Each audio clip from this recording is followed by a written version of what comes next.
Welcome to another episode of Marketing Operators. First, I want to thank our sponsors, Motion, Richpanel, Prescient, and Haus. Today, we are talking about forecasting, setting KPIs, goal setting for your team, and a very fun test of the week on YouTube that I share at the very end.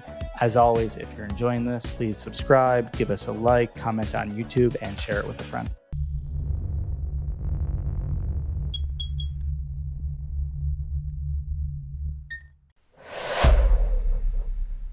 So once Black Friday comes around, it's basically pencils down at that point with your ad creative. You pretty much need to have all of your testing done, understand what's working, what's not working, so you can roll those ads out for Black Friday, Cyber Monday, and holiday to execute on your biggest time of the year and just really be in execution mode during that time of the year. So at HexClad, we are all about naming conventions. Connor McDonald often says naming conventions are the lifeblood of any e-commerce business, and we really believe in that. We set up our naming conventions in a way so it is incredibly easy to visualize what is working, what is not working using a tool like Motion. So we are tagging static ads, video ads, UGC, hi-fi, lo-fi, seasonal, evergreen, offer, any variable that you want to test in your ad account. As long as you input that into your naming conventions, you can then organize by your naming conventions in a tool like Motion to visualize data and compare those ads to one another and see which ads are performing above your benchmarks, at your benchmarks, below your benchmarks. You can figure out which new ads are incrementally or marginally better than the aggregate performance of that similar category. So if you launch a new batch of statics or a new seasonal holiday ad, you can compare to all your statics or all your seasonal holiday ads. That is how we approach it at HexClad. It is so important for us optimizing our creative stack and just understanding what's working both in an evergreen period and during a holiday offer period. So if you're ready to learn how the best DTC and e-commerce brands use Motion to ship winning Meta, TikTok, and YouTube ads, book a demo today or create a free account at motion.com. Motion offers a monthly subscription plan so you can dodge those annoying annual contracts. And if you mention Marketing Operators Podcast to Motion's sales team, you can get 50% off your first month. Check them out at motion.com. All right, what's up, guys? Episode Who Knows What, but it's another one. Last week we had Harley. This one is just us. The boys are back talking about e-commerce. How are you guys doing? I'll start with you, Mr. McDonald. Doing good. I was I continued the trend of visiting the East Coast. I was back in New York this weekend and not seeing Cody. I was just there briefly for a family wedding. I won't give too many details aside from we played Ultimate Frisbee and I dominated. So I was victorious in that sense. But No incredibly injuries? sore. No injuries, but incredibly sore. Yeah, so I'm paying for it today. With your But family? yeah, with the family. Nice. I'm trying to get into that. It was Westchester County. Yeah, I walked away. I was like, I should look to see if there's some place in Salt Lake. Ultimate Frisbee, highly underrated. That's awesome. How about you, Connor? How you doing? The problem with Denver is that the Ultimate Frisbee pickup games are like, it's too good. Like I can't like I go and I'm like, I have no business being here. So I got to find the pickup games that are a little like 25% worse talent and I'll be able to fit in okay. But yeah, I'm good. I was bouncing around New York and LA I also went to New York and didn't see Cody for the But one you bite. invited me to hang out, though. But I did invite You Cody. did invite That's me. true. That's I true. I appreciate invited that. Cody to One Bite. We sponsored the One Bite Pizza Festival, which is an event put on for 3 years in a row now by Dave Portnoy that basically has just like 40 or 50 of the top pizzerias show up at this event with a little stall, and you can try all these amazing New York-based pizza places. So that was pretty cool to do last week. I don't think I need to eat pizza for another 3 months, but it was pretty fun, and it was a cool little booth and like reflection of HexClad at the event. Yeah, so what was your guys' presence there? You had a booth? So we were one of the only brands with our own booth because we have a Pizza Steel product now. So we were able to like showcase the Pizza Steel product. We also had our own pizza recipe we put together and we were cooking on the Pizza Steel. So it was pretty cool to just like, yeah, be able to show people, with the best sense possible, being taste and like mouthfeel, kind of what the outcome can be of the Pizza Steel. So got some content as well with one of the influencers that was in our booth, and with Dave Portnoy that we'll be able to cut together for organic and paid media assets. So yeah, it was basically us and all these different pizza joints. We definitely stood out as like the brand at the event, which is kind of cool. That would be like a great branded content piece to have like Dave do a review of pizza cooked on it. I feel like that would crush. That's what we wanted to do, but like we didn't really get the time with him. He showed up to the booth for like 5 minutes with like 10 security person entourage. It was like I wanted to like ask him a bunch of questions and just record his responses organically, but we'll table that one for next year. That's cool though. That's cool. And more importantly, I appreciate you inviting me because Jason will go to Pasta Ramen, which is probably like zero point 0.2 miles from my house. It's probably like a Oh, 5 minute really? walk, and I'll see he's there, and I'm like, dude. So one time, yeah. So at I least didn't realize you're in New York that was episode. that close to you. Yeah, Pasta it's super ramen's close. amazing. I went when I It's was in so good. LA. It's It's like so un decadent. unreal. Connor, have you heard of this pasta ramen? Cody, how would you describe it to I Connor? mean, it's kind of what it sounds like, right? Like I can't eat much of it. I got to eat gluten free, so I can't eat much of it. But it sounds like pretty much putting, ramen mixed with Italian food. It's heavy, super flavorful, but delicious. Even their steak. And best part, you get a steak, you're eating it on it with a hexclad knife. Yeah. And Awesome. it's like a bunch of courses, if I remember correctly, right? Like, wasn't there like 6 or 8 different I don't remember. We courses? just did like a regular, like 2 course, but maybe they have like a different menu. Yeah. I went when they were in LA. This guy, Robbie Felice, started the concept during COVID as like an underground like dinner thing. And I don't know if it originated in LA, but now he's brought it back to New Jersey with him, where I think he's from. It's if you're out in New Jersey, it's pretty cool, worth checking out. Yeah, it's delicious. Yeah, things are good. Feeling pretty good physically. September's great. I'm curious how seems like you guys are doing pretty well. But September's been great. EU launch, we're about 3 weeks into it. That's been great as well. Just final gearing up you know, before a big moment, trying to just get house in order. We switched to Richpanel, which I'm pumped about.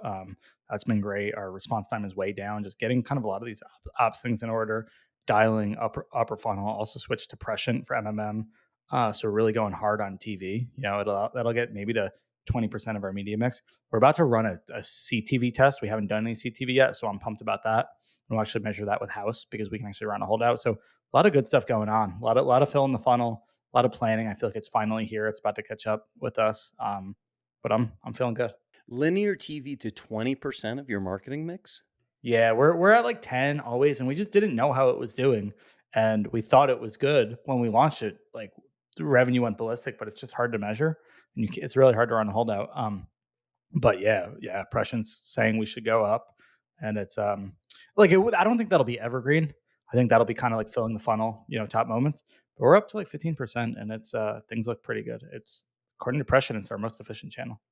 And can you remind me, how do you buy TV ads? Are you're working with an agency? We work with an agency, small kind of agency, freelance buyer. But he buys through Tatari. So you can buy it through Tatari.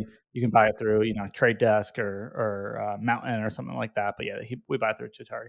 Okay, and then last question on TV. What is your guys's like? What kind of channels are you buying ads on? Do you know, like roughly the Yeah, breakdown? we're a lot of news.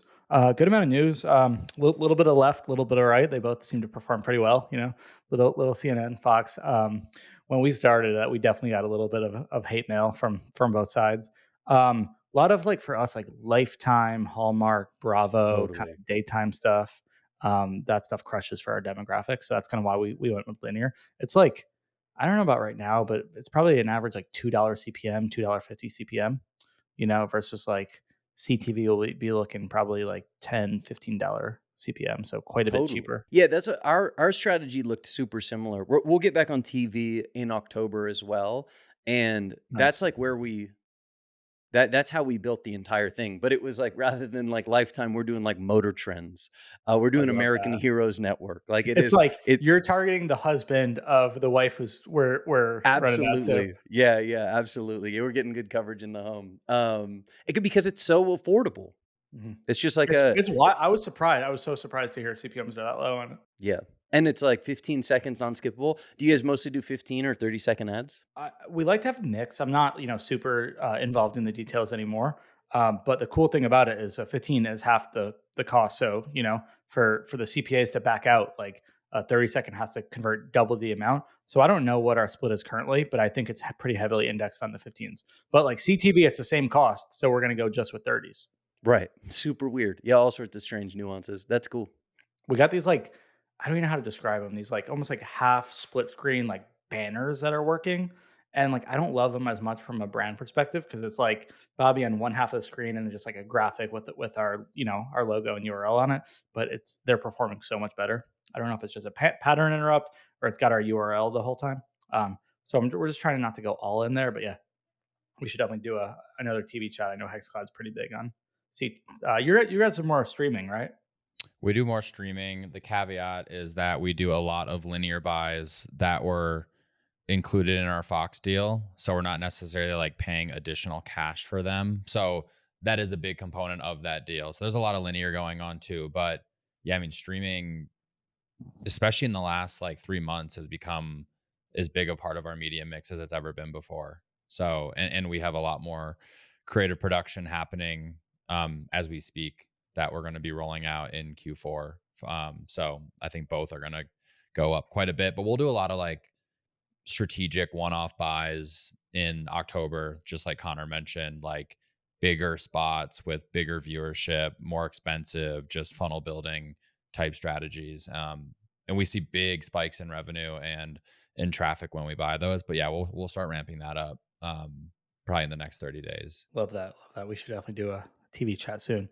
All right, we got a pretty meaty episode, but before we do, quick update on sweeps. How's that going for you guys? So Connor, yours ended, right? You guys are officially over. Yeah. We wrapped up September 15th, so it's been just over a week. Yeah, we're off to a good start. We're 3 full days in. I think like aesthetically speaking, from a pure brand brain, I'm very happy with how it's all come together. There's a few like facelift type things that I put in with our PM team today that need to get updated. Connor had some good tips for me when he saw it. But overall, like all the numbers look great. Like definitely seeing a bump in sales compared to relevant comp periods and traffic. And then all the channel level stuff is also looking good. Like really, really good performance out of the actual sweepstakes ads from a purchase performance standpoint, and engagement is really good. And then our email opt-in and SMS opt-in rates have just been insane. So yeah, really liking what we're seeing so far. I'll probably pull another report in about a week. So then we'll have 10 days under our belt and kind of see how things are trending over time. But yeah, off to a strong start. Very, very excited to see how our first blitz period goes this weekend as well. We'll be launching that Friday evening and ending it Monday morning. So that'll be interesting to see what kind of bump that drives. And that's a like bonus entry period. Yeah, bonus entries, which it was funny. We got to like the last 10 days or 2 weeks before launch, and we had like been using Blitz across our site. And I'm like, guys, I think we just took this word that we all know what it means and are putting it on our consumer facing site. I don't think anyone knows what the hell a blitz is. Like we should just get rid of that word. So we ended up getting rid of it. It's just like 2x entry period is kind of how we're verbalizing it now. Yeah, sick. And how long are you guys planning to do it? It's about a 6-week activation. Oh, wow. Yeah, we're running it for a while. Ours was 6 weeks also. Do you think anyone will be pissed if they like ordered right before the blitz period? And they're like, man, if I waited a day, I would have gotten double. Maybe, but it is in the FAQ. Like we're not hiding the fact that we have these. I mean, you do have to dig a little bit, but it's in the FAQ. It's in the official rules. Maybe. And like, if that's the case, if that happens, we might manipulate I'll just stay in good communication with our CS team and ask if they're getting like a bump in tickets about that. And if so, then maybe we'll like add a new section to the landing page that makes it a little more prominent. I'm not worried about it, but it's an easy fix if it becomes a big, customer service friction point. Yeah, it makes sense. So is your email opt-ins just going crazy right now? Dude, it is bananas. Like I could not believe the opt-in rate on it. And I think our retention team did an amazing job with the pop-up flow, but it certainly exceeded my expectations for what the opt-in rates were going to be.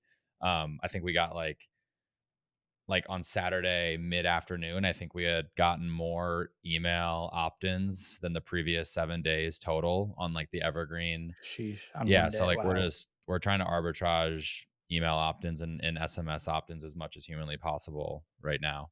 Are you guys using the amped pop-up? Do you guys have the on-site opt-in? Yeah, we do. Because that was the game changer year over year for us. Like we've obviously gotten to the point where we know we can collect a lot of emails, but that disruption in the like clicking out to messages just like reduced our SMS opt-in rate a lot. So the on-site, like we collected an insane amount of text, because it's basically like 1-to-1 as much as emails. Yeah, our opt-in rates are almost the same. Yeah. Where we don't see much of a drop. It's like a 2% drop off, or like not like 2% difference, but like the percent versus of email opt-in rate versus percent SMS is like 2% lower as a net percentage number, which I was shocked at for the same reason you mentioned. But that totally speaks to like the friction reduction that AMP's form has. What I also really love, which I think Revo built this out with you guys for your sweeps, is the account login flow is so seamless now, where all you do is type in your email and then you get a 4-digit confirmation number and you're in your account. And then we have like a logged in state where you can actually see how many entries you have in multiple places. But it's just, there's like no friction to doing it. It's such a nice feature. And we have all of our like push to log in or push to account, push to create an account CTAs are all going sticky anchored to our landing page where we have the account login form. And it's just, I was blown away at how seamless that was. So I feel good about that kind of functionality. I know that's something you guys solved for a lot this year, and we kind of rode your coattails because I think Revo dev'd a bunch of that stuff for you guys. So it was really nice to hear them say, "Oh yeah, we just got done rolling this out for Ridge." I'm like, "Great, this should be easy then." That's awesome. Yeah, we smoothed out a lot of the wrinkles for you guys. Hey, we appreciate it. But yeah, seriously, happy it's doing well. It looks great. Looks awesome. Thanks, man. So we recently switched to Richpanel, and I'm pumped. We're loving it so far. I just can't believe how easy migration was. It was super easy. We actually were considering waiting. We just hired a new director of CX, and I was a little bit bummed at first because she was like, "Hey, you know what? I think we should wait till after Q4." But she got on a demo with them. I asked her to do it. She actually did one before where she used to work, and she told me, she was like, "I can't believe, or I forgot how much I love it. I want to do it right now. It's just so much better than what we're currently using, what she's used in the past." And we've been super pleased with it. The support has been great, and switching was super easy. I actually couldn't believe how easy it was. Our team picked it up super easily. I can't say enough good things. Just sincerely, I can't say enough good things about their team. And here's why else I love it. Our response time went way down since switching. It was much higher than it should have been on other platforms. We were able to add in some auto tagging, some rules. Number of tickets has gone down. Response times have been down. The UX is way cleaner, is what I've heard from our team. The data and reporting is so much better than everything else I've used. And we haven't even scratched the surface on the AI capabilities. We're about to do a demo. Their new kind of AI social moderation tool looks sick, looks awesome. I know Ridge has been using that, so I'm really pumped about that. But just the migration, it couldn't have been easier. We're paying a much better price than we were with other ones, and that's all in. We've got the self-serve features, which are awesome to help reduce number of tickets. I just can't say enough good things. It's really helped our CX team, our CX function, and I'm super happy with it. So if you also want to be like us, like Ridge, switch over. Like I said, migration is a breeze. Just book a demo on richpanel.com. Let's do it. So today we want to talk a little bit about forecasting, attribution, and goal setting. Always just one of those things where there's some interesting Twitter conversation around it. So I would love to hear how everyone is kind of thinking about setting targets. I think it would be interesting to talk about how you then take these into KPIs for the team. Not a whole forecasting debate, but like, do you guys think about setting channel targets for revenue? Does that go into a forecast? Are you like, here's how much Google is going to provide this month, here's how much Meta is going to provide, or how do you think about that? So just to like contextualize this a little bit more, the question that you asked over the weekend, Cody, was like, do we essentially set a CPA by channel, right? Or like a revenue, like this Or is how revenue. much revenue. Yeah. Do we say, hey, we're getting, $60 customers from Facebook, and we're getting $45 from Google, and we're getting $80 from Snapchat, and then do we add those all up and like that just perfectly pencils? That's like the ultimate question. Yeah, the answer is no. Like I think that is a fool's errand. I couldn't agree more. Why do you say? Well, one, I mean, you guys hear it in the Haus ad read, but like you get within channel platforms, you'll get over or under reporting. And one of the reasons that's the case is because you have so much crossover between those channels. So thinking that you're going to have like a Google CPA, like thinking that you're going to accurately measure and much less project a CPA from Google that is like not at all related to your Facebook performance is just, I just don't think practically that makes any sense. So we look at everything blended essentially, and then that's where it gets like much softer, right? We'll use Haus to get more to get like a distilled understanding of a channel in a given period. So like we just wrapped up our, non-branded search and shopping campaigns for Ring. So we knew in this 6-week period, we drove this incremental Ring revenue from these campaigns, which is awesome. But do I say, hey, this is exactly what's going to happen over the next 6 weeks and then project that and stack that with the other channels? It's just things are changing so quickly on an ongoing basis, and these channels often work with one another that I don't think trying to establish a CPA target or a revenue target by channel is worthwhile. Well said. Yeah. So super well said. So, and just to set context a little bit more, like there are some people, and I've seen people do it where to get, let's say you want a $1 million month, they will literally say, all right, based on normally we drive 40% of that revenue from Meta. We think we're going to get 400K from Meta, 200K from Google, 200K from TikTok, and 200K from email. And they'll add all of those up. If you're going by channel reported attribution, you're going to be way above $1 million. If you add up all of those, you're going to be like 140% of what your actual revenue is going to be. But you can use an MTA tool. But even though we are all customers, love Northbeam, I still personally don't use it for that function either, and really hardly look at like what's the revenue that this channel provides for the exact same reasons that you said. So could not agree more with that. And like conceptually, like all the channel attribution, it's all directional, right? Like whether it's an MTA or a household out or Prescient, like it's all like helpful from a comparative analytics perspective. And I don't know any of those attribution methodologies that actually do give you like a confident net read of the channel. And ultimately your forecast is not a directional look, it's a net look. And I don't know how you could use a directional read to inform a net read, which is what we're basically talking about. Like how do you apply those to one another?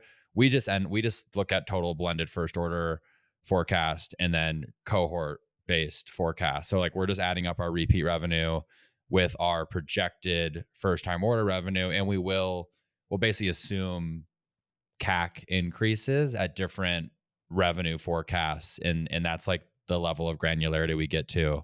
But definitely not doing like Facebook plus Google plus TikTok equals like this first order revenue part of the total forecast either. But the tricky thing is, like, in theory, all those channels have a CPA. They've effectively driven an incremental CPA that does add up to what you got that month. Now, where it gets really tricky is, returning customer revenue, which maybe you're projecting on a cohort basis. You've also got like revenue that you should essentially be attributing to spend from previous periods. So we talk about this all the time, where like for us, we know 40% of people who purchase have known about us for over 30 days. It's kind of silly to say, hey, all the revenue in the month of September was driven by ad spend in the month of September, right? There's some sort of disconnect. Dollars we They're spend probably this getting month. impressions in both months. So technically spend is working overtime on them. Like Yeah. their August spend had an influence and had an incremental impact on them buying, but so did probably your September spend. Yeah, 100%. That as well. Yeah, and the same thing's going to happen the following month. So it's just like an incredibly complex process that I don't think there's any clear path to like actually getting to the point where you can do it. It's theoretically what an MMM's supposed to be doing, right? It's supposed to be like projecting all these different cost curves for all your different channels. It's got your historical data. Maybe you're calibrating it with geolift testing. So it's like got all of this historical information to work with. And it's supposed to be adding up all these channels at different scales with different cost curves to get to a forecasted revenue. But yeah, maybe that's working, It's very subjective. Well, it's also theoretically what an MTA is supposed to do is say, hey, if you add these up from the channel level attribution, you're going to be way above 100%. So we'll make sure your total does apply to 100%, but we'll then, based on the attribution window or setting you're on, we'll divvy it up and say, hey, this channel should get this much, this channel should get this much. So in theory, it is the same thing. I find that there's so much subjectivity. That's almost like what, it almost to me seems like the word that you're looking for when you're describing how you look at it and almost how you like accrue. It's almost like you're accruing the value from spend previous, and it gets so subjective. Like my favorite one is like, is TV spend that drives an organic or direct search, is that organic revenue? Like if you're attributing that purchase, is that paid or is that organic? Because it's not like it's like a direct click from Meta. It's driving organic search, which most people would say is organic, but TV is the thing that got them in the first place. Totally. Yeah, yeah. And that's just that's an attribution problem, I guess. I think what people mean by organic is like they essentially mean like word of mouth, right? Like you have product floating out in the world that people will organically discover or hear about and then purchase. They don't necessarily mean I saw a Facebook ad and then I searched your brand terms on Google. Um, but you also, I think what people are maybe implicitly saying is that these paid channels are generating organic demand and they're doing that at different rates. And you might see TV or connected TV or YouTube disproportionately drive quote unquote organic demand. Mm-hmm. I do think some of some of the server side attribution tools that I was texting you guys about this weekend will help get like, it'll make like the MTA base, which is not, it's not really MTA anymore. If it's because it's using it's non-pixel based. It's all based on server side tracking, but like generally server side tracking does have a longer tail on being able to say, hey, this person, visited this landing page today and they converted 3 months later, and we can track that. The problem is that that's still only valid for clicks. It's not, they don't have like impression logs yet in like the server side. So it's purely based on someone actually like going to a destination. So that's one hole in that methodology. And then there's still the same hole in like CTV and linear TV and YouTube that is also an issue with like an MTA tool, is that generally speaking, a lot of people won't click the ad. They'll just go to the site. And then if you are only attributing based on clicks, like, okay, well, that obviously was that order was obviously influenced by someone viewing a YouTube ad, but they didn't click. So that's not going to show up in no matter how long your window is. Right. So even with enhanced attribution, enhanced windows, there's still like probably not a really great way to do it. If someone out there is listening and has a great way to do it, let us know. Well, I really like the episode with Brody. Jared Brody. Jared Brody. Yeah, thank you. From my favorite brand, Nectar Mattress. I mean, they really just look at things like they're indexing it against one another, right? It's all kind of relative forms of measurement, Yes. not necessarily absolute. They obviously do a ton of GeoLift, and like he told us, they built out their own like device graph. So they do all sorts of things as it relates to tracking and measurement. But at the end of the day, like I don't think they're expecting to have a crystal clear understanding of any one given channel. They just know relative to one another where they want to be spending their next dollar. And that's like, nobody wants to hear that because this is just a much softer science. Yep. Yeah. So it sounds like we're all aligned here, where it's like a lot of that attribution stuff, you can go super deep down the rabbit hole. I personally did earlier in my career, and you just don't find the answers you're looking for. It's very subjective. So we all use, MER, AMER, contribution margin for like objective truth. Is that true? Yeah, 100%.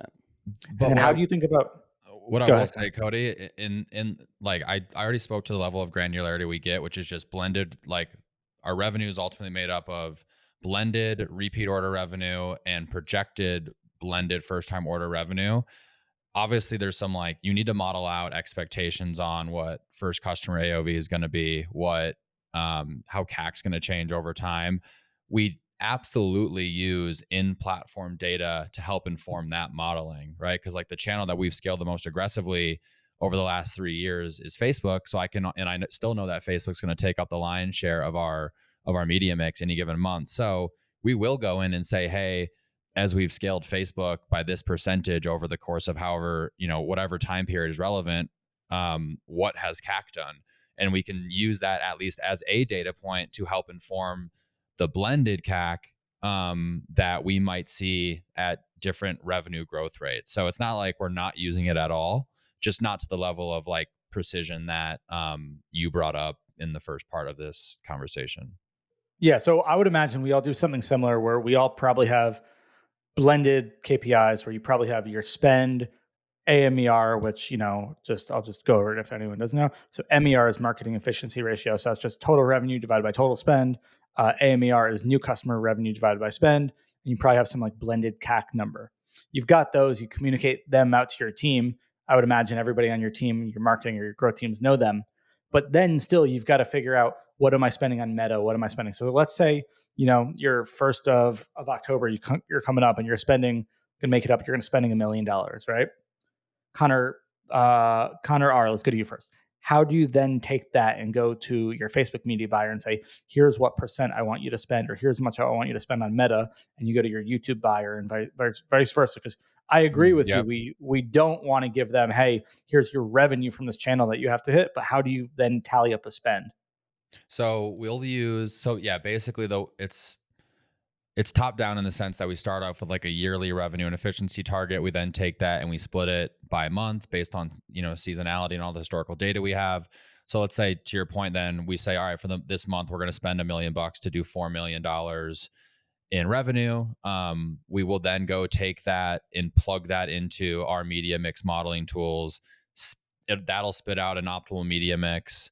And that's our starting point. And then as we get into the month, that's when we'll make changes based on all the other different data points, right? What's the MTA telling us right now? We might run a new model with Prescient like 2 weeks into the month to get a reread and see if they're making any new recommendations. We'll look at like post-purchase survey and holdout data. So that's the process we would take, like that million, but like from the moment you just mentioned, once we've established the blended goals, we would plug it into the media mix modeling tool. And then that's our jumping off point as we head into the month.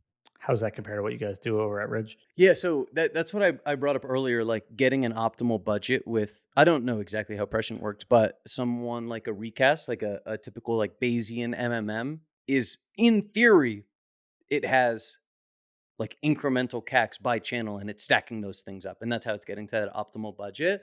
And then, and this what came up on the pod with Jared Brody, it's like, yeah, it all depends. It's not going to perfectly predict how those channels will perform tomorrow. So Connor's totally right that you still show up the next day and you're like, what is the MTA telling us? What's post-purchase telling us? How do we further optimize this from a more like bottoms up approach?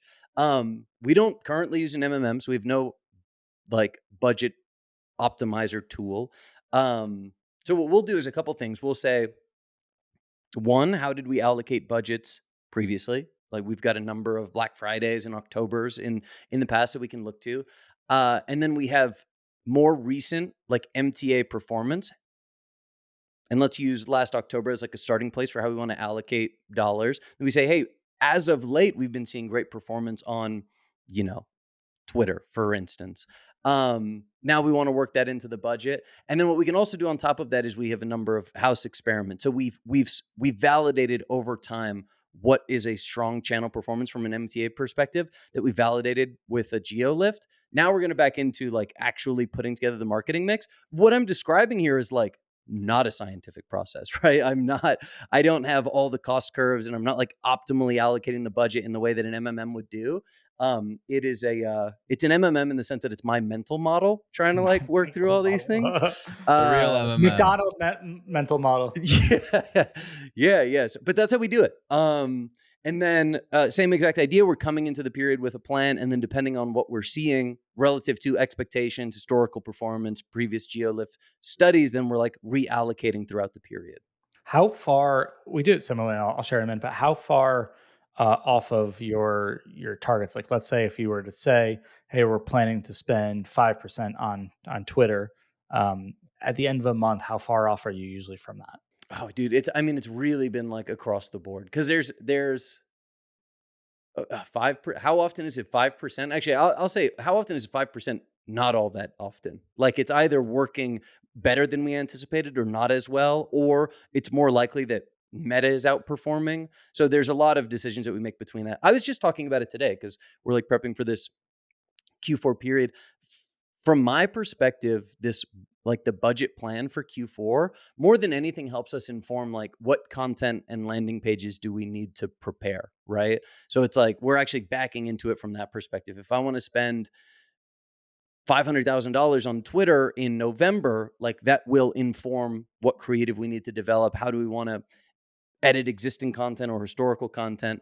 So we think about it more from that vantage, and not like, oh, if I plan to spend 5% of my budget on Twitter, that is like, that's my goal at the end of the month. Like that's winning. I wouldn't even go as far as saying that. Yeah. So it's just a plan to know your creative and landers. Yeah.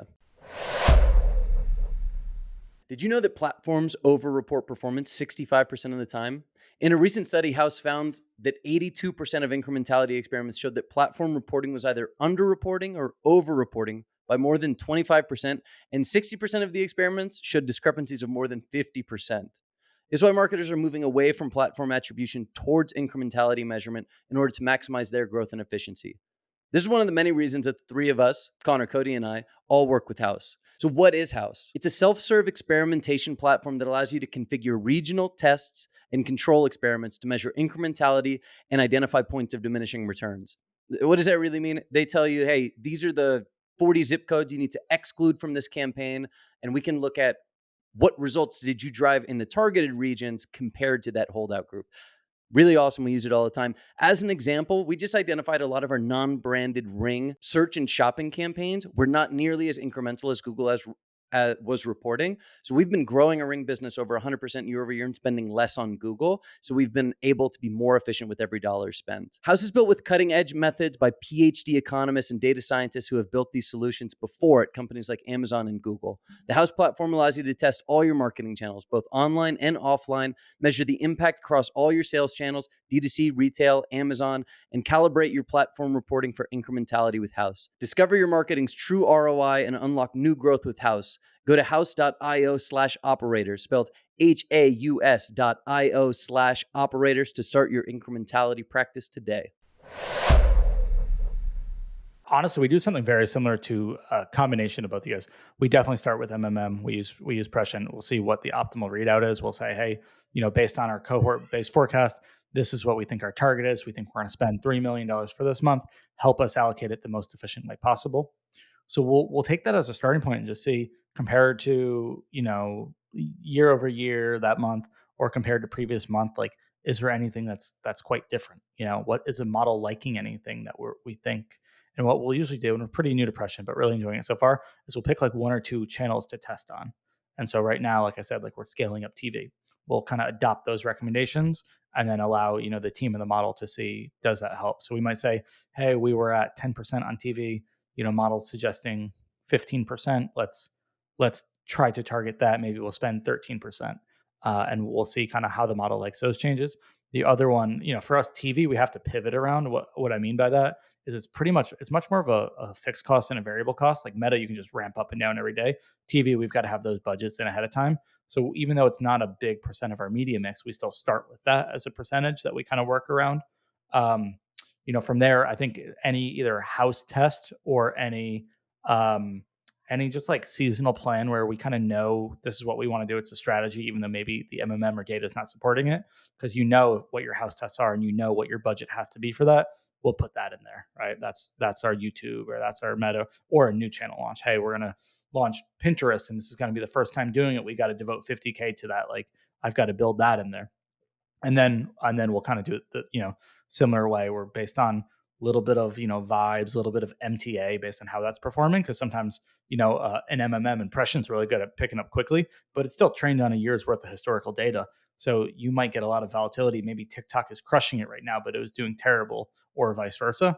That'll change it. So we'll kind of manually override that. And yeah, same thing. Those are just like a target that we'll give to buyers and different teams. But it's not like you have to hit this number. The other thing, I don't know, I'm curious how you guys go about this. I give a percentage because these are all variable costs. I want to hit a certain MER, and I want to keep that in line with a percentage of revenue. So I'm not going to give TV. It's a fixed cost. I have to say, hey, you're spending 10K a day, you're spending 20K a day. That's very hard to change. But somebody like Google or YouTube or TikTok, I'm not going to say, hey, I want you to spend $5,000 a day. I'm going to say, I want you to spend this percent of overall spend. And they have access to our sheet where we keep all this data. So they'll be able to go in, or a Google agency will be able to go in and they'll be able to say, hey, we're actually overspending as a percentage. Maybe you told us, 5K a day was 5%, but revenue is actually coming in lower. So I actually have to adjust down. And the reason I like that is, and I'm curious how you guys do it, rather than me or my head of growth having to go to every person and be like, hey, I said it was 5K, now bring it down to 4K. You can just give them the tools to kind of help self-pace throughout the month. Now, what if this Google agency, like, the campaigns are above target? Like the actual channel performance Good. doesn't matter as much to you. You want it to be in line with the percentage of budget you've set. No, we will. And this is definitely a great segue to kind of the next conversation is like how you set goals per channel, especially if you have like different teams or different, team members. Like, is anytime you increase, it's either two things. You're either increasing total budget. And so you have to decide as a team that you want to increase total budget, or you've got to pull from somewhere else. Right. And so, yeah, I think it's kind of those conversations. If the increase that they're making keeps the percentage the same because overall revenue's up, like we're great with that. Probably doesn't need a conversation.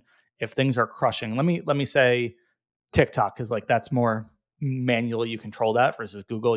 It's more demand driven. But let's say TikTok and our buyer who does TikTok wants to scale that. Like, yeah, we've got to pull that from somewhere else, or we've got to agree that we're good to have total budget go up. Totally. How do you guys do that part in terms of like giving each team member their goal if you're not setting like a revenue or ROAS goal or something like that per channel? Well, we definitely have benchmarks for certain channels, right? Like we have enough data behind Facebook, Google, TikTok, YouTube now to basically go in, and we've created these with Northbeam. So it's all based on our MTA data, but basically to go in and say, hey, and like I've said before, like we have different, like our MER targets are not flat throughout the year, right? Like we have different MER targets in different months. So I can go into this like calculator and say, hey, because our MER is a 3x, or our MER target's a 3x this month, like that means we need to be at, this and that on a 1 day click or whatever attribution window we're choosing in all these channels.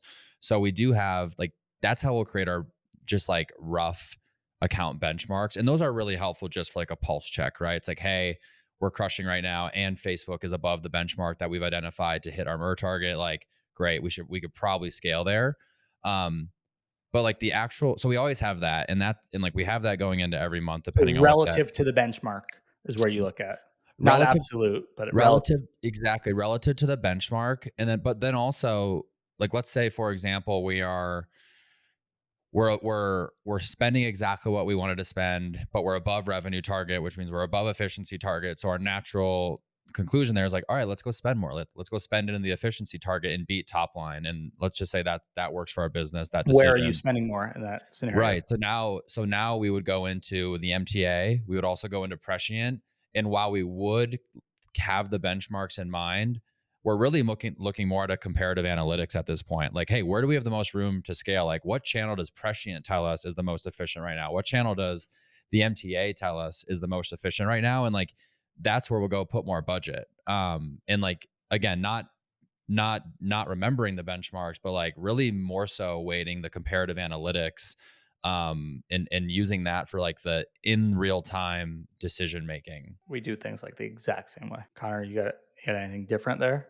No, it's just about the same. I mean, what I've found helpful, and I think we all agree on, and these are going to be like kind of rudimentary, right? But you want your team to have access to the data for them to make better informed decisions. So like we've just been talking recently, our business is very the way that we look at like even blended metrics are like very fragmented, which sounds like an oxymoron, right? But we're looking at AMER by market. So we've got 6 Shopify stores now.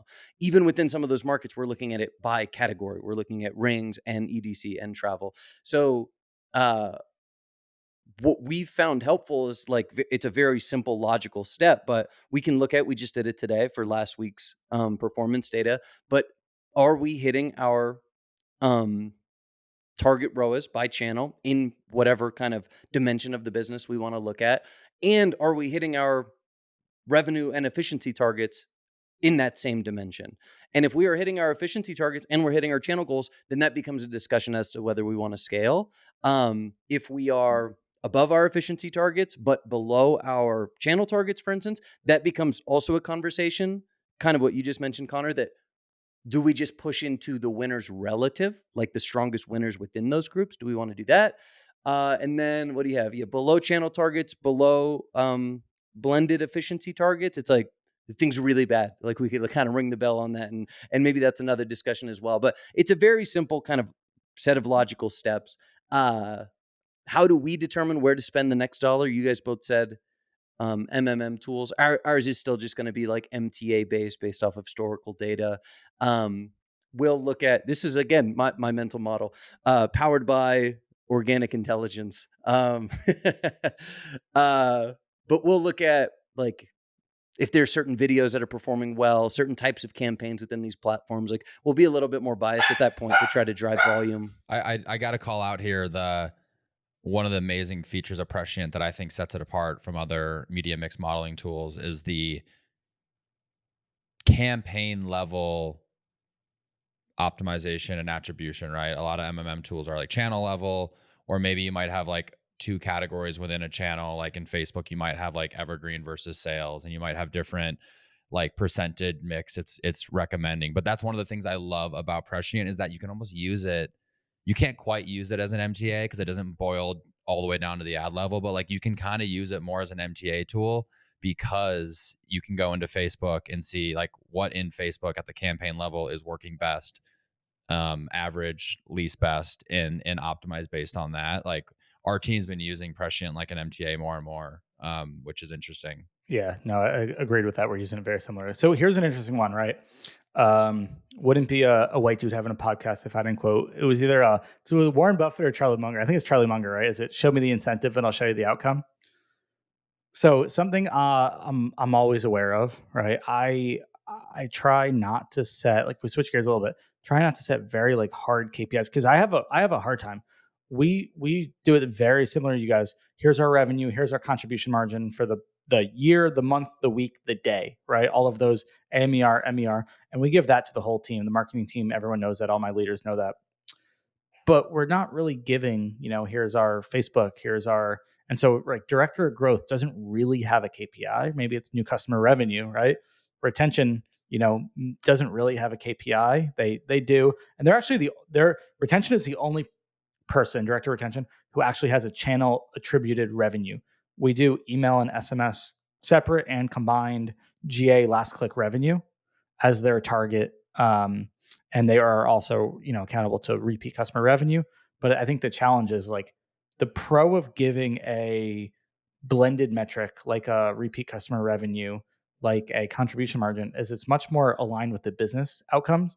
But it's very hard to hold one person accountable to that. It's very hard to hold your director of growth accountable to new customer revenue or contribution margin. There's so many factors and so many things that go into it. But it's much easier to say, hey, director of retention, email revenue is yours. It's just less correlated to business revenues.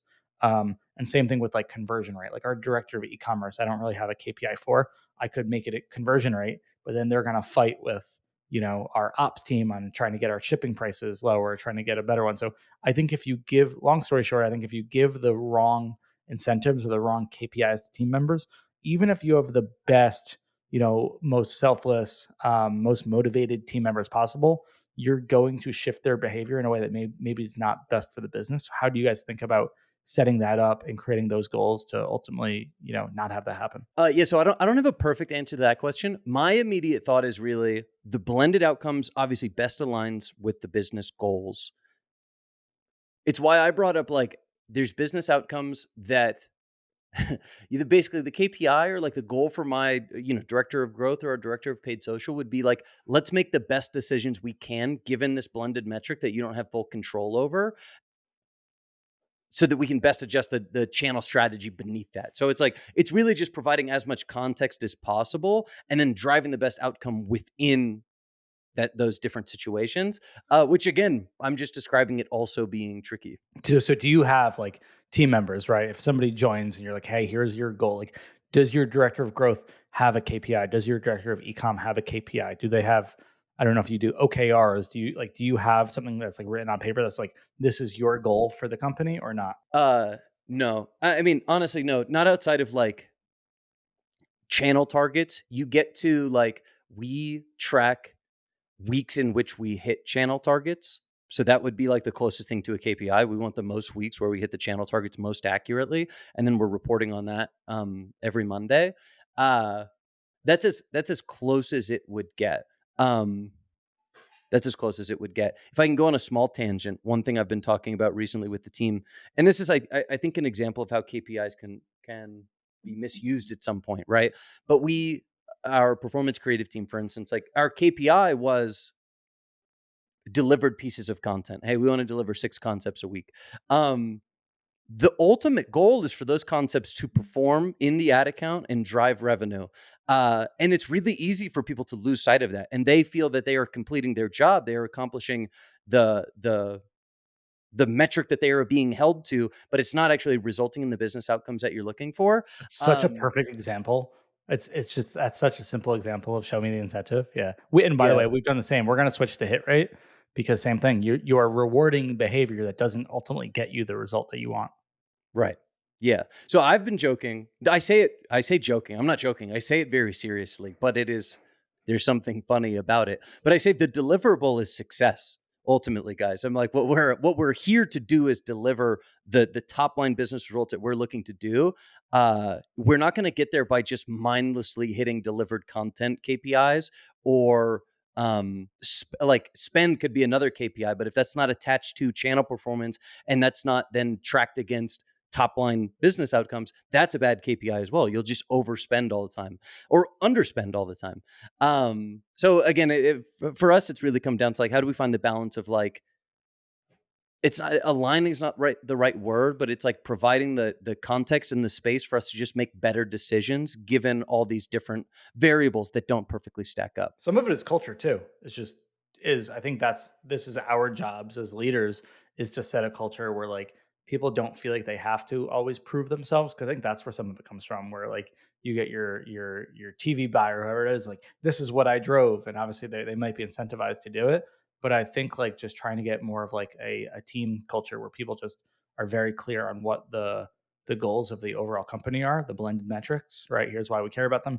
Here's how your channel and your role and department influences those. They should totally know that, but not like, hey, this is your goal, and ecom you've got your goal, and retention you've got your goal, and go fight for it. And that's not what we want. Yeah, there's a much like messier middle there. And then I think for some people that are going to be incentivized by channel things, like let's say you've got I'm going to say, some agency that's on a percentage of spend and they're going to get paid more. It sounds shitty, but just don't give them the authority to make those decisions that aren't going to be in the best interest. So you tell your TV agency that gets paid on a percentage of spend how much you want them to spend. Your head of growth, who is just incentivized by total business, they get to divvy up budgets and do it. Right. But your one person who's just a Google agency who's just incentivized by how much they spend, you have to kind of put them a little bit more in a box and say, hey, this is how much I want you to spend because that's what I think is best for the business. So one thing we talk about a lot on this podcast is upper funnel investment, measuring YouTube, measuring TV, measuring, out of home, all that kind of good stuff. It's something that's top of mind, but it's not very easy to do. Recently, Jones Road turned to Prescient AI to help us as our new MMM media mix modeling tool, and we have been super impressed. No joke, it's really helped to quantify some of the things that we thought were true, some of the things that some of our tests, showed us, but especially TV was very hard to measure. We were spending about 10% of budget on TV, and we just weren't really sure how it was doing. Spoiler alert, test of the week, it's actually looking great. It's actually looking like our most efficient channel, thanks to Prescient AI. So we are in the midst of scaling it up, and results look good. We are very happy with it. YouTube looks great as well. Been spending and scaling up YouTube a lot based on this data. So we are very happy with it. It's actually not something that we were getting. We didn't feel like we had confident data back from other MMM providers that we worked with before. And so we are thrilled with some of the Prescient data that we are getting. We're getting halo effects. We're actually able to see, how much value are we driving directly from clicks on channel versus how much is coming through organic direct. And it's quite a bit.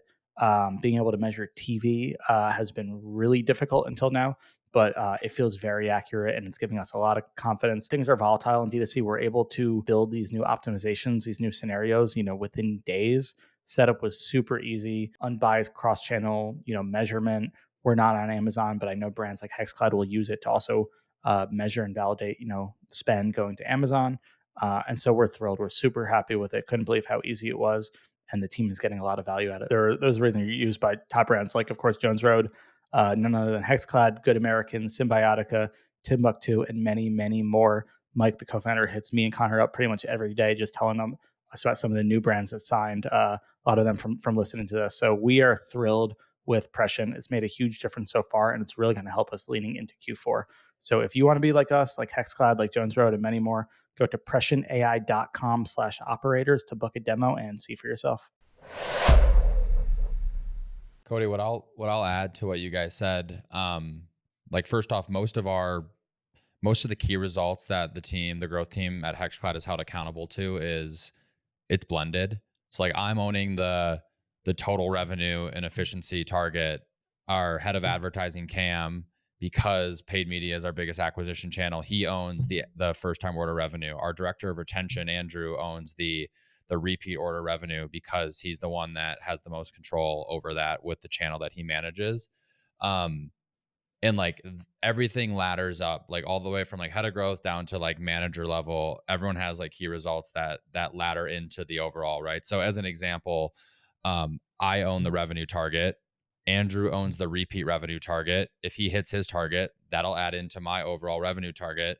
And then his email manager might have like a year over year attributed revenue through source equals email SMS target, right? So that manager's target might be, let's say 30% year over year growth with UTMs attached to repeat orders with those with email SMS source. Great. Andrew's KPI might be 23% bump in repeat revenue year over year. Okay, well, I'm intentionally giving Noah, our manager, a little bit of a higher target to build in some buffer.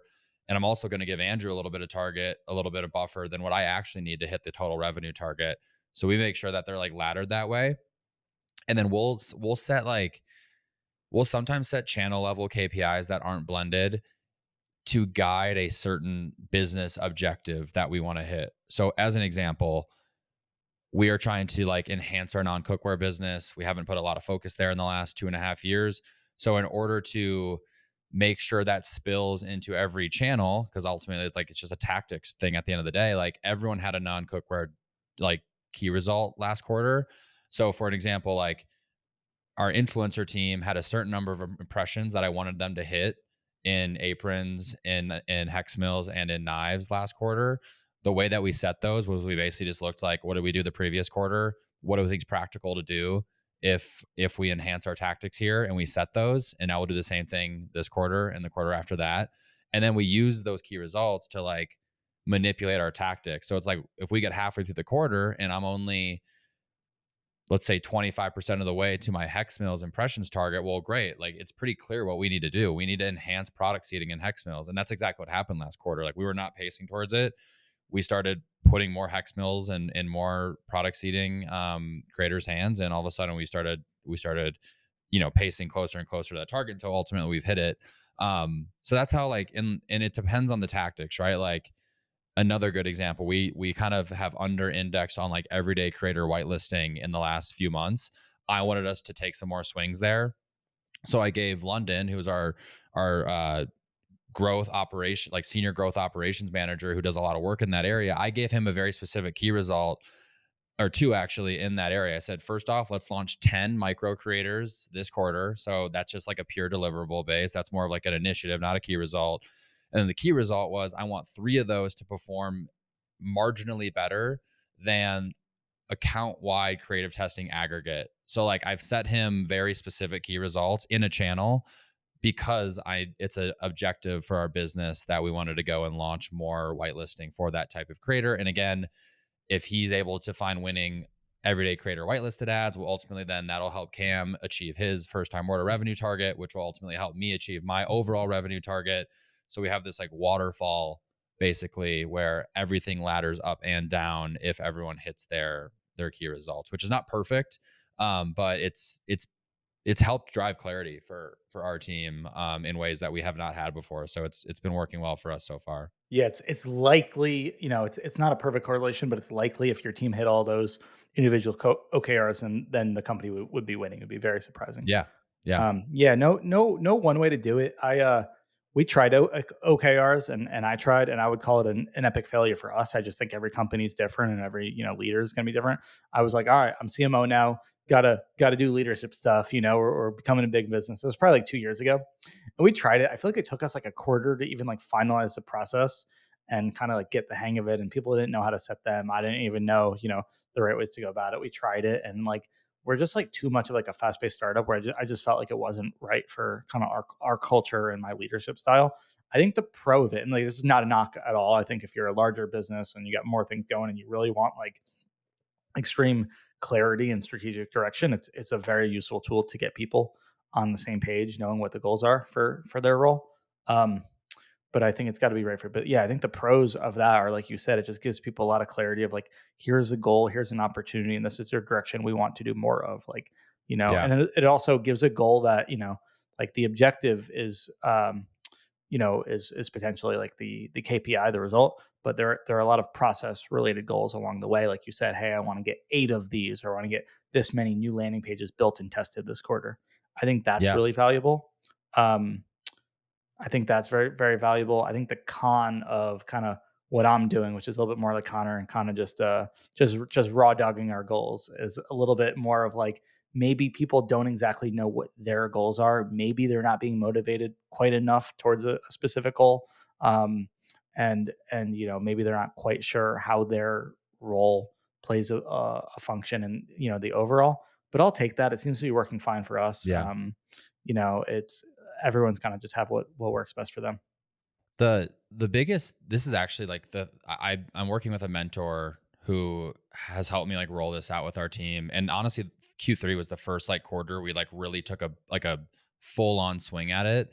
The biggest takeaways for me are, first off, what an incredible tool for outlining how your team can grow, right? Like people are always coming to you, right, and saying, hey, like what does my career path look like? Like how do I move up to this next role and this next level of responsibility? And it couldn't be more black and white than when you set all of your key resulting initiatives at the beginning of the quarter, and then at the end of the quarter you can either check them or X them. It's like, hey, you've consistently done everything we've outlined for you to do. And also, it's not me setting these, it's very much a collaboration between myself and the people that are owning them. So like, what a better tool for me to go and to Jason or Danny and say, hey, I think this person get a promotion and here's exactly why. That's been amazing. Also, because we invest time up front thinking out 3 months about all the things we want to do and hold ourselves accountable to, I've noticed that I'm able to I don't want to say not be involved, but like just micromanage less because we've already defined everything we want to do for the quarter. So like I know that if I for some reason can't meet with Andrew or Cam or London or whoever for 2 weeks, like we're not slowing anything down. Like they know exactly what they should and shouldn't be working on. So that's been pretty powerful for me because I can now come back and be like, wow, we've made a ton of progress on this in the last 3 weeks and we haven't even had a conversation. But that's the power of like not having to reprioritize every time you finish the current project that you're working on. So I've really loved it for that, and we've also just gotten buy-in, excuse me, from the team because of how we've approached it. Like we've taken it very seriously, and we refer to them a lot, and the team has done the same because we've like given it that weight, I guess. I love that. All right, I realize we're coming up at time. Anything else you guys want to add about this conversation and kind of goal setting, team KPIs, forecasting? I think we should keep nothing for this one, but we should definitely keep on this one because I think this is a fun topic that you can do 100 different ways. Yeah, I have personally found this episode very interesting. I think Same. I was sitting there, I'm gonna have to re-listen to this one. I think there's a lot of great ideas thrown around. Yeah, it's funny, Connor, and I know that you're a partner in that business as well. I think sometimes I think about it. I have no tolerance for not being a team player and not caring about the overall business outcome. And I think it's a little bit of like a bias I have, and maybe like I guess a bias because it's a family business. I'm very incentivized by the overall outcome. I don't care that Meta look good. I care that we have more money in the bank. And I almost like just like won't accept somebody on my team not having it the same way, even though they may not have equity, not might care about it. I just part of it is just like what you tolerate, you get more of. And I don't think so. I think also just getting people on your team that are team players that want the team to do well, believe in the company mission, and don't have an ego about showing that that's theirs. I think some of those are really important because I'm thinking about it. And I'm like, well, we've really seemed to have no problems aligning incentives and getting people on the same page without even KPIs. I think the one thing I do try to do when somebody joins is like, this is a company goal. This is what we care about. This is our history. This is how your role contributes to that. And it might not be a number, but I'm just like, hey, this is how your role at least contributes to the success here. Yeah. Have you guys read Mr. Beast's employee handbook? I think it leaked recently. I read most of it. It was like 36 pages. I didn't get through all of it. I haven't gotten through all of it either, but it's awesome. I love this. Talk about setting the tone for your entire organization. Like this is it right here.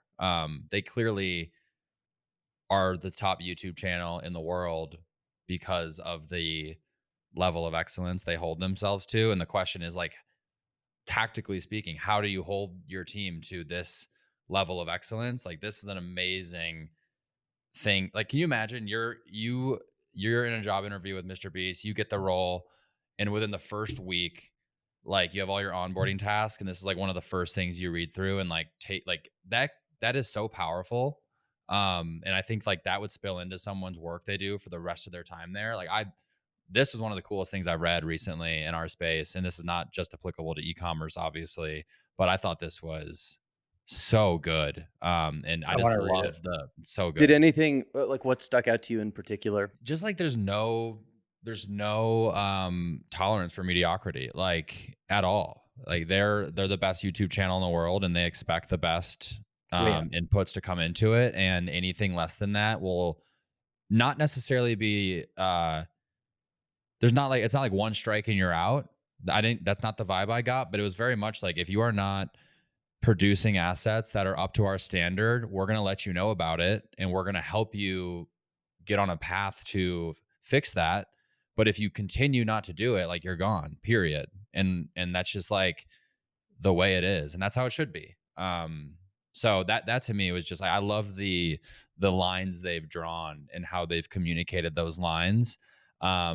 And I also love that it's like coming from Jimmy, and he's like throwing in LOLs and like Totally. ha-has. It's so good. Yeah, I would definitely want to read it. I've heard good things. I do. I find it so refreshing and exciting when like companies just know who they are. It's almost like when you know who you are as a brand, but when you know what your culture is and kind of what you stand for and what you will tolerate and what you won't, and just being honest about that, because that attracts the right kind of people that work there. So we're very upfront about that in the interview process, and definitely onboarding of just like setting those standards, because we've learned by mistake of not doing it, and it just makes such a big difference. Yeah. I don't want to like share who, because he's listening. I don't want person to share, but somebody I definitely know is listening. He told me one time, he was mentoring me a little bit. He was like, one of the things we tell people during onboarding is you are expected to grow at a faster rate than this company grows, and if you're not, you'll be fired. And I was just like, I damn, love I that. like that. That's Yeah, so, that's good. that's so good. It was really good. It's like, damn, that's one way to set the tone on the first day. All right, I want to share a test of the week. First time in a while, if that's cool with you guys. Of course. Let's do Test it. of All the right. week. This is more We're like back. it's like the bi-quarterly test. Yeah. We haven't had a lot of winners between us, I guess. Not Yeah, enough. yeah. Or we want to share, or maybe some really big winners we don't want to share. Maybe a little bit of both. Yeah, yeah, that's what it is. We got one of those going on right now. You guys know what it is. All right. So YouTube, fun topic. First test we ever did with Haus. Maybe it was like a year and a half ago. It's one of those things that's very hard to measure with click-based attribution, and we had a feeling it was pretty good. So we wanted to scale it up. So we did a 3-cell. We actually didn't do a true holdout, which means all of the country got spend. Our cell A, which is business as usual, which is our normal amount, equates to about 14, 15% of spend on average. And then we wanted to see what happened if we scaled up with different strategies. So cell 2 was still video action campaigns, which is pretty much a conversion campaign on YouTube, scaled up 50%. Just in those regions, that's getting it. So the equivalent of 50%. And then the third cell, same normal business as usual video action, but scaled up reach 50%. And I honestly wasn't sure which way it would go. It was a 3-week test with let's call it a 2-week look back period, so like post treatment window. And we found pretty good incrementality of both of them actually, but much stronger, much more efficient with the video action. And so, really fun, simple test. We're not going to run reach. It kind of just tells us we have a lot more room to grow on, video action. We can just scale that up when we don't really have to mess with reach as of right now. So that's it. Pretty happy we did it. What questions do you guys have? I'll just tell you my initial response. I'm relieved. I've heard from so many people like, oh, you gotta optimize for views, you gotta optimize for reach, you gotta build out this like full funnel retargeting. Our experience has been, it's always been about just optimizing for conversion. So that makes total sense. Now, in the reach campaigns, I guess this is the question now. What are some of the media buying tactics? Are you more targeted in who you're trying to reach? Are you excluding certain placements or targeting certain channels? Yeah, that's a really good question and important part. I'm also relieved because it's just so much easier to scale up, what we're doing. I talked to a bunch of people just about strategies that they were doing, trying to find, you can go target frequency, you can go max reach. We ended up going with the target frequency. Because our budget wasn't that high on it. One thing we've seen with our meta reach campaigns is that if our frequency is too low, it's really not as effective as it can be. It's almost, how on conversion stuff, you don't want your frequency too high. On reach, you don't want it too low.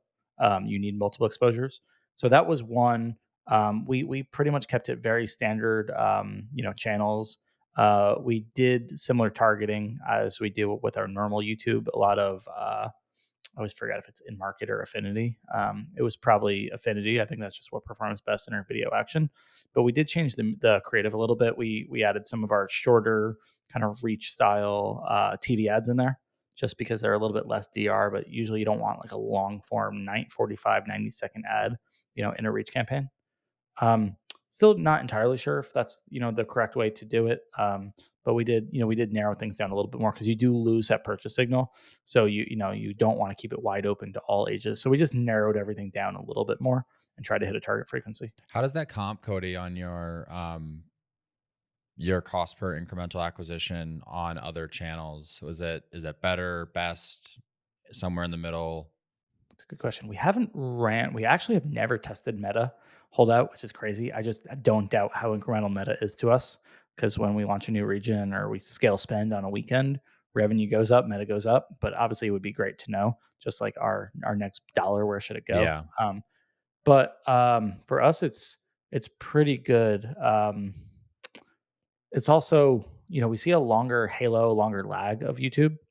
And so I also think like there's probably value in measuring it for longer. But yeah, overall, it's pretty good. I would say not the most efficient. We definitely want to do more media buying and creative testing on that platform to try to get the efficiency better. But overall, we know it's incremental. We've tested it multiple times, and we know how to scale it. I think for us, the learning is like, all right, let's not go mess around with other objectives. Yeah. Let's just go back to the drawing board on creative, testing some media buying stuff if there's targeting, bidding, just to try to get the efficiency a little bit better there. Mm-hmm. But overall, it's having a strong incremental lift whenever we do it. Yeah, you can always go into Prescient, right, and see, all right, we just ran this holdout with YouTube. Now, from like a comparative standpoint, what is Prescient saying over the same time window?